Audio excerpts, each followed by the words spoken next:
Éachtaíonn an gascoch. Droil, Buffalo Hunter. Take 53. Seach ma ha gaoil. Íscho ma dhéin na Buffalo. Carina bhacam, gach sin na nílainid, tá se chiad choci.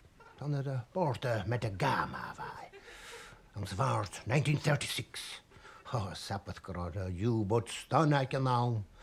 Ach, bata got a romahín am skipper triachka.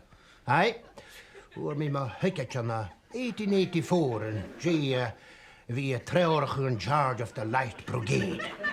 Be von Bismarck heen hannig kamiri. Agus choda arm an natak heen. An natak Bismarck heen, eh?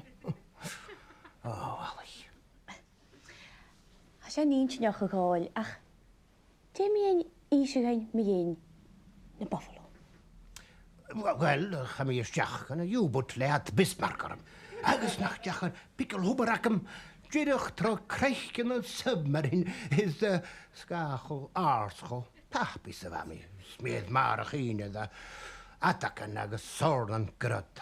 Wel, ga y U-boat ffwa. Ys y hwlyd yn y efer bord ach me hun. Agus nach mi hwyd an Iron Cross for President Nixon. Ydda hon, ne? Se sy'n dydych mas diach a hertach. Nach ro is ac yd gyda ma henefedd hein a gras i nôl. Wel, lag yw mas da ffos i noswyd mosliad. Wel, yw. Siar o gola fi yn y gercan.